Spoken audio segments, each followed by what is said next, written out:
او چې راغی یو نااخله د دې ملک وزیر اعظم شو.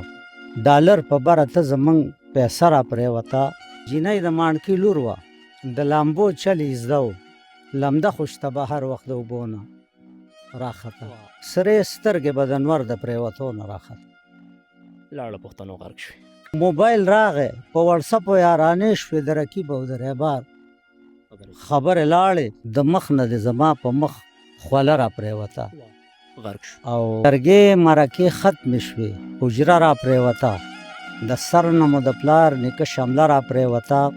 او چې راغی یو نااخله د دې ملک وزیر اعظم شو. ډالر په بره ته زمونږ پیسه را پرېوته. او شاهان د زمانې په محلونو کې پراته وو، په خوار غریب به برناقه کوټه را پرېوته. او تعلیم له د انګلیشي بلډینګونه جوړول دا څنګه مسلماني وه، مدرسه را پرېوته. او د سر نه مو د پلار نیکه شمله را پرېوته. او چې زه انګریز طبیعت نه وم، فطرت مې د پښتونو، زما په کور به هره ورځ ګوله را پرېوته. نو اوس خلک ایجوکیټ شو، انګریزي لباس یې خپل کړو، د پیغلې پښتنې د مخ پرده را پرېوته. او نن هر چا له پیسه راغله، شوخان او غریب یو شان، د لوی لوی ظالمانو دبدبه را پرېوته. او چې زه به ماښام ستړی مزدورۍ نه کور ته راغلم، دا پکې یو نازک خیالي، چې زه به ماښام ستړی مزدورۍ نه کور ته راغلم، په ما به لیونۍ د خندا شنه را پرېوته. او چې ته په ما راټیټ شوې، بېګا دا لا څنګه چل، د مخ نه د زما په مخ خوله را پرېوته. او جانزیبه چې په ژوند به زما سره پښتو کړه، په قبر مې نن هاغه پښتنه را پرېوته. بیا غرق شو. او د سر نه مو د پلار نیکه شمله را پرېوته. ځکه بیا دا راته ووایه چې شاعرۍ ته څنګه راغلي یې؟ یاره چې زمونږ خو ډېر وخت شو، او چې واړو د هغې نه هم داسې د مزاحیه یو څه بل څه به لیکل، هغه خو راڅه ډېر پراته دي، خو دا سنجیده هم پکې لیکو دواړه. او ستاسو کومه شاعري خلک زیاته خوښوي؟ یاره زما خو چې دواړه دا ملګري ولاړ دي، دا ټول لکه که زه رام شم نو دا ټول ما ته وایي یاره ته راپاسه هر څه چې ووایې، هر څه نو بس. هغه شاعري چې خلک ډېر زیات خوښوي، زه خو یم چې ورځبي.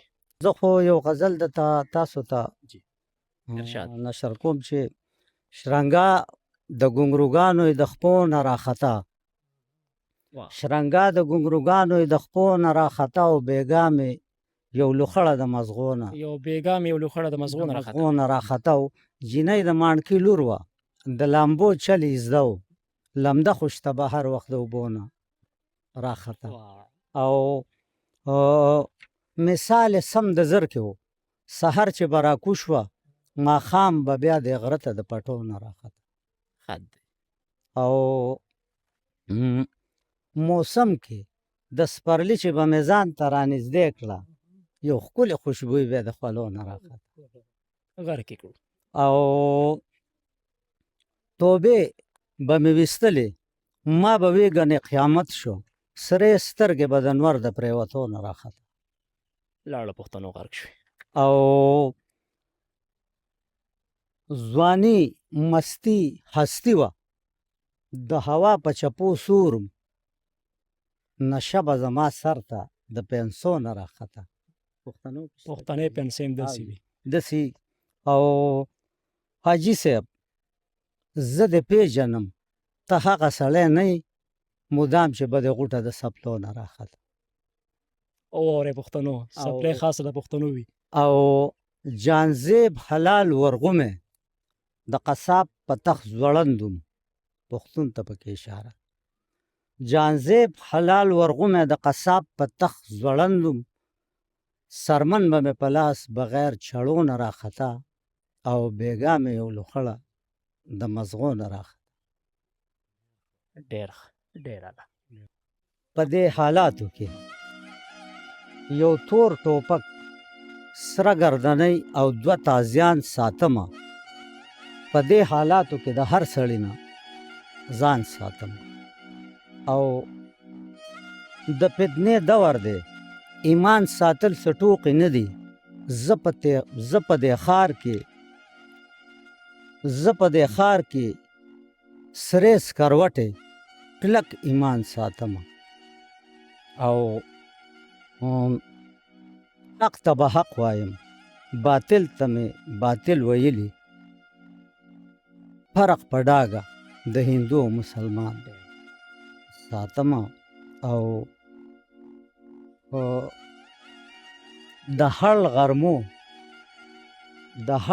د هر غرمو سیزلی مخله مې مرهم راوړي د هر غرمو سیزلی مخله مې مرهم راوړي او د زړه ټکور له دوه سرې شونډې کورکمان ساتم لاړو غرق شو د قاموالۍ په ننګ ولاړ د جنګ نه یریږم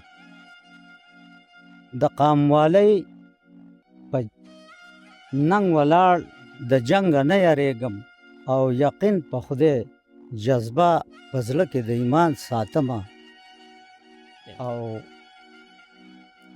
او جانځې به زړه مې د بل چا تابعداري نه مني جانځې به زړه مې د بل چا تابعداري نه غواړي عاشق سړی یم صرف زړه د خپل جانان ساتم او یو دغه درته تاسو فرمایش وکړو وایي کردار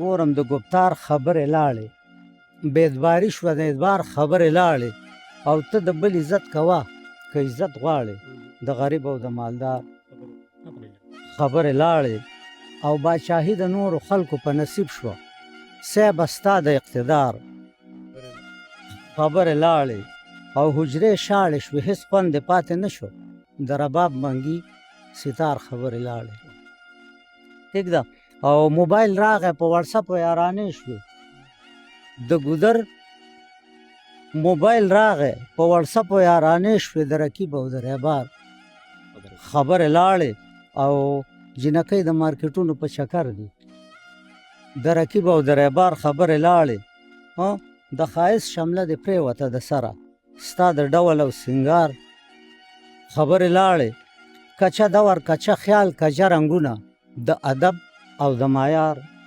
خبرې لاړې او ای جانځې به قاضي اعظم مې پې جرګه کړو غاړه کېښوده انکار خبرې لاړې ډېر زبردست ډېر اعلی ظالم بابا دی دا چې د په چا جرګه کړه که نه بابا خو بابا دی که بابا خو بابا دی دا چې د په چا جرګه کړه که نه نو بس بیا غاړه یې کېښوده انکار